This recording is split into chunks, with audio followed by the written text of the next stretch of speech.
Block buster ഉറപ്പാണ് ഈ cinema. നമുക്ക് ഈ അടുത്ത കാലത്ത് കണ്ടതിൽ നല്ലൊരു സിനിമയാണ്. എന്തായാലും നമുക്ക് ധൈര്യമായിട്ട് തിയേറ്ററിൽ വന്നില്ല. കമലഹാസന്റെ പെർഫോമൻസ് എടുത്തു പറയണം. അതുപോലെ നാസർ ഉണ്ട് ഇതിനകത്ത്. ജോജു ജോർജ് ഒരു രക്ഷയിൽ 2-3 സീനിൽ നല്ല പട്ടക്കം ദാനം ചെയ്തിട്ടുണ്ട്. എന്തായാലും കാണുക, അടിപൊളിയാണ്. ഇതിന്റെ രണ്ടാം പാർട്ട് ഉണ്ടാവാൻ സാധ്യതയുണ്ട്. എന്തായാലും പടം എങ്ങനെയുണ്ട് മോനെ? പടം സൂപ്പറാണോ? അടിപൊളിയാണോ? സൂപ്പർ പടം അല്ലേ? അതെ, ചേട്ടന്മാരെന്ന് പറഞ്ഞ പടം എങ്ങനെയുണ്ട്? അടിപൊളിയാണ്. സൂപ്പർ പടമാണ്. എന്തായാലും തിയേറ്ററിൽ ധൈര്യമായിട്ട് കാണാൻ അടിപൊളി സിനിമയാണ്. കമല പടം ഉണ്ടായിരുന്നു. നല്ലായിരുന്നു. അതെ, കമൽ സാറിന്റെ പെർഫോമൻസ് ഒക്കെ നല്ല പെർഫോമൻസ് ആയിരുന്നു. STR, എല്ലാരും നല്ലായിരുന്നു. ജോജു എങ്ങനെ ഉണ്ടായിരുന്നു? ആ പുള്ളി നല്ലായിരുന്നു കേട്ടോ.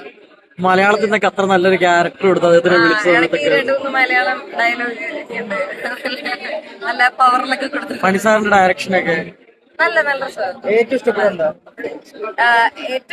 എല്ലാവരുടെയും ഓരോരോ ഭാഗങ്ങള് ഭയങ്കര ഇതായിരുന്നു. ഓരോരുത്തരും ഓരോരോ ഭാഗം നല്ല ഇതായിട്ട് ചെയ്തിട്ടുണ്ട്. അപ്പൊ എനിക്ക് ഒന്നായിട്ട് എടുത്തു പറയാൻ അങ്ങനെ ഒരു ഇത് തോന്നുന്നില്ല.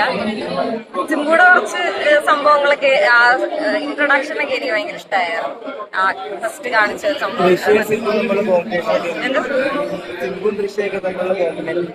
അത് നല്ലായിരുന്നു.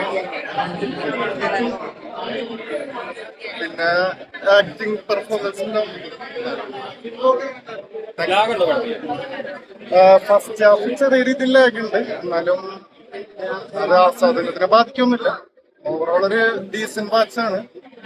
പിന്നെ എനിക്ക് തോന്നുന്ന ധ്യാൻ ശ്രീനിവാസിന്റെ തക്കിനേറ്റ് നെക്സ്റ്റ് ഈ വീക്ക് തന്നെ മീറ്റ് ചെയ്യുമ്പോൾ ആ തക്കും ഈ തക്കും തമ്മിൽ ഒരു കോൺഫ്ലിക്ട് വരുമെന്നാണ് ബോക്സ് ഓഫീസ്. ഓവറോൾ ഒരു ഡീസന്റ് വാച്ചാണ്. മ്യൂസിക് സൈഡ് എങ്ങനെയുണ്ട് ബ്രോ? മ്യൂസിക് സൈഡ് ഒക്കെ എങ്ങനെയുണ്ട്? മ്യൂസിക് സൈഡ് ഒക്കെ മ്യൂസിക് എ റഹ്മാന്റെ മ്യൂസിക് ബാക്ക്ഗ്രൗണ്ട് കുറച്ച് നന്നായി വന്നിട്ടുണ്ട്. കണ്ടിരിക്കാൻ പറ്റിയ STR എവറേജ് എക്സ്പീരിയൻസ് ഉള്ളു എനിക്ക്. എന്നാലും ഒരു മോശം പറയാനൊന്നുമില്ല. STR ദൃശ്യം തമ്മിലുള്ള കോംബോ ഒക്കെ STR ദൃശ്യം തമ്മിലുള്ള കോംബോ ഒക്കെ എങ്ങനെയുണ്ടായിരുന്നു? STR കമലഹാസൻ തമ്മിലൊരു ഇമോഷണൽ കോൺഫ്ലിക്ട് ഉണ്ട്. അത് നന്നായി വന്നിട്ടുണ്ട്. Technically too good. നല്ലൊരു സ്ക്രീൻ പ്രൊജക്ഷൻ, നല്ല സൗണ്ടിലൊക്കെ കണ്ടിരിക്കാൻ പറ്റിയ സിനിമ. വാച്ചബിളാണ്. ആരാധന പ്രതീക്ഷകൾക്ക് വന്നിട്ടുണ്ടോ മൂവി? ട്രെയിലർ കാണിച്ച പോലെ തന്നെയുണ്ട് സിനിമ. അതിനപ്പുറം എന്തുണ്ടെന്ന് വെച്ച് കഴിഞ്ഞാൽ കൊള്ളാം, അത്രേ ഉള്ളൂ. അല്ലാതെ ഇങ്ങനെ ഭയങ്കര ആ ഒരു സർപ്രൈസ് ഫാക്ടേഴ്സ് കാര്യങ്ങളൊന്നുമില്ല. കണ്ടിരിക്കാവുന്നതാണ്. ജോജിച്ചേട്ടൻ്റെ അഭിനയം എങ്ങനെയുണ്ട്? അടിപൊളിയായിട്ടുണ്ട്. പുള്ളി ആ ഒരു ക്ലച്ചാണ്, പുള്ളിയുടെ ഒരു സ്ഥിരം സംഭവം ഉണ്ടല്ലോ, അത് നീറ്റുന്നുണ്ട്. പുള്ളിക്ക് പിന്നെ വിചാരിച്ച സ്ക്രീൻ പ്രസൻസ് കിട്ടിയില്ലെന്ന് തോന്നുന്നില്ല. കാര്യം പുള്ളിയുടെ ഒരു ഓറയ്ക്ക് അനുസരിച്ചുള്ള ഒരു ക്യാരക്ടർ തന്നെയാണ്. പിന്നെ നന്നായിട്ടുണ്ട്. തൃഷ നന്നായിട്ടുണ്ട്. തൃഷ ഒരു എന്താ പറയാ, ആ ഒരു ക്യാരക്ടറിന്റെ ഒരു ഇത് വെച്ച് നോക്കുമ്പോ ബെറ്റർ ആയിട്ടുണ്ട്.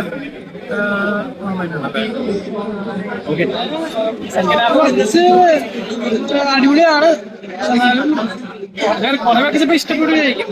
എനിക്ക് ഇഷ്ടപ്പെട്ടു. പതിവ് ഒരു മണിരത്നം സിനിമയുടെ ആ ഒരു പാറ്റേൺ തന്നെയായിരുന്നോ? പതിവായിട്ട് മണിരത്നം അതാണ് ചക്കച്ചിരന്തമാനം പോലെയാണ്. പക്ഷെ ഫ്രെയിമൊക്കെ അടിപൊളിയ. പിന്നെ ബോറടിക്കൂല. സിംബുവിന്റെ അഭിനയം എങ്ങനെയുണ്ട്? അഭിനയം അടിപൊളിയാണ്. ദൃശ്യം അഭിനയം അടിപൊളിയാണ്. എല്ലാവരും അടിപൊളി അഭിനയം നന്നായിട്ട്. ബാക്ക്ഗ്രൗണ്ട് സ്കോർ മ്യൂസിക് എങ്ങനെയുണ്ട്? ബാക്ക്ഗ്രൗണ്ട് സ്കോർ അടിപൊളിയാണ്. ഇന്ത്യൻ ടൂവിന്റെ ബാക്ക്ഗ്രൗണ്ട് സ്കോർ അടിപൊളിയാണ്. ഇത് കുറച്ച് നല്ല തിയേറ്ററിക്കാൻ നല്ല അടിപൊളിയാണ്. നല്ല പഞ്ചുണ്ടായിരുന്നു. നല്ല ഫീലുണ്ട്. എല്ലാവിധ പ്രേക്ഷകർക്ക് ഇഷ്ടപ്പെടുന്ന രീതിയിലുള്ള മൂവിയാണോ? അധികം വയലൻസ് ഇല്ല, എന്നാലും നല്ലൊരു ആക്ഷൻ കഥയുണ്ട്. നല്ല കഥയുണ്ട്. നല്ല മനസ്സിലാകത്തൊന്നുമില്ല. നല്ല അടിപൊളി പടം. സെക്കൻഡ് ഹാഫ് കുറച്ചുകൂടെ ഇമോഷണല് കൊണ്ടുവന്നിട്ടുണ്ട് ഫസ്റ്റ് ഹാഫിനേക്കാളും. അപ്പോ എനിക്ക് പേഴ്സണലി ഇമോഷണല് കൂടുതലും വർക്ക്ഔട്ട് ആയിട്ടുണ്ട്. ലാസ്റ്റ് ഒക്കെ എനിക്ക് കണ്ണു നിറഞ്ഞുപോയി. പിന്നെ ഫൈറ്റ് കമലഹാസന് ചെയ്യാൻ പറ്റുന്ന രീതിയിൽ പുള്ളി മനോഹരമായിട്ട് ചെയ്തു. പിന്നെ എ റഹ്മാൻ മ്യൂസിക്കില് അറിയാം. അപ്പൊ പുള്ളി കറക്റ്റ് ആയിട്ട് പ്ലേസ് ചെയ്തിട്ടുണ്ട്. എവിടെയൊക്കെ പ്ലേസ് ചെയ്യണം അവിടെയൊക്കെ ചെയ്തിട്ടുണ്ട്. അതൊക്കെ അടിപൊളിയായിട്ടുണ്ട്. പുള്ളി കമലഹാസൻ വരുമ്പോഴേ ഒരു എനർജിയാണ്. സിംബു പുള്ളിയുടെ ഒപ്പം പിടിച്ചിട്ടുണ്ട്. കമൽഹാസന്റെ ഒപ്പം തന്നെ ഒരു ഇതുമില്ലാണ്ട് പിടിച്ചിട്ടുണ്ട്. ജോജു ജോർജൊക്കെ കിടിലനായിട്ട് ആര് അഭിനയത്തിന്റെ രീതിയിൽ ഒന്നും പറയല്ല, കുറ്റമായിട്ട് ഒന്നും പറയല്ല. എല്ലാരും അവരവരുടെ രീതിയിൽ മനോഹരമായിട്ട് ചെയ്തിട്ടുണ്ട്. കൂടുതലായിട്ടൊന്നും പറയാതെ എല്ലാം ഒരു നല്ല പടം അങ്ങനെ പറയാം. എക്സ്പെക്ടേഷൻ ഇല്ലാതെ വന്ന പെർഫോമൻസ് വൈസ് ആണ് കമലഹാസൻ ചിമ്പു കമലഹാസൻ സിംബു കോംബോ ഒക്കെ നല്ല കണ്ടിരിക്കാൻ രസമുണ്ട്. ബട്ട് എക്സ്പെക്ട് ചെയ്ത ഇപ്പൊ പറഞ്ഞ BGM ഒക്കെ നമ്മൾ എക്സ്പെക്ട് ചെയ്യും കുറച്ചും കൂടെ. ഈ ഒരു കോംബോ വീണ്ടും നായകൻ ഒന്നുകൂടെ റിവർക്കിലെടുത്ത പോലെയൊക്കെ ഫൈറ്റ്സ് ഇല്ല. കമലഹാസന്റെ ഫ്ലെക്സിബിലിറ്റി നമ്മൾ അംഗീകരിച്ചേ പറ്റുള്ളൂ. ബട്ട് അത് കംപ്ലീറ്റ് ഫ്ലാറ്റ് ഇന്റർവെൽ ആകുമ്പോഴത്തേക്ക് നമുക്ക് പ്രഡിക്റ്റബിൾ അനുസരിച്ച് എങ്ങനെയുണ്ടാവും പടം? ായിട്ട് പടം അടിപൊളിയായിട്ടുണ്ട്. ഇന്ത്യയിലെ ഏറ്റവും വലിയ ടെക്നീഷ്യൻസ്മാരെ പടം ചെയ്തിരിക്കുന്നത്. ശ്രീപ്രസാദിന്റെ എഡിറ്റിംഗ്, ഇവിടെ വിനിവികെ ചന്ദ്രന്റെ ക്യാമറ, മ്യൂസിക്, ടെക്നിക്കലായിട്ട് പടം നന്നായിട്ട് അവരുടെ പണിയെല്ലാം അടിപൊളിയായിട്ട് ചെയ്തിട്ടുണ്ട്. കമലഹാസൻ അഭിനയത്തിൽ അടിപൊളിയായിട്ടുണ്ട്. ജോജും കിട്ടില്ല. ജോജിന്റെ സ്ക്രീൻ സ്പേസ് ഇത്ര കുറവാണ്, എന്നാലും ജോജു ചെയ്ത റോള് കിട്ടില്ലായിട്ടാണ് ജോജു ചെയ്തിരിക്കുന്നത്. ടെക്നിക്കലായിട്ട് പടം ബിഗ് സ്ക്രീനിൽ അങ്ങനെ കാണാനുള്ളവർക്ക് കൊള്ളാം. ഒരു കാരണവശാലും നായകനുമായിട്ട് കമ്പയർ ചെയ്താൽ STR ഒക്കെ ഉണ്ടല്ലോ കമലഹാസന്റെ മുന്നിൽ പതറിപ്പോവുക. സത്യം പറഞ്ഞാൽ ഞാൻ കണ്ടപ്പോണ്ടല്ലോ STR ഒന്നും ഇല്ല. STR ഒന്നും മറ്റേ റോളല്ല, അതിനേക്കാൾ ഇച്ചിരി കൂടെ ഒരു നല്ലൊരു സെറ്റപ്പ് ഉള്ള ഒരു കൊടുക്കുന്നത്. STR കമലഹാസന്റെ മുന്നിൽ ശരിക്കും പതറിപ്പോവുക ആ ഒരു ഇതിന്റെ മുന്നിലായി. പുള്ളിന്നൊക്കെ പറഞ്ഞാൽ വാടവൃക്ഷമല്ലേ എന്ന് വെച്ചാൽ ഇന്ത്യയിലെ ആദ്യത്തെ പാൻ സ്റ്റാറാ.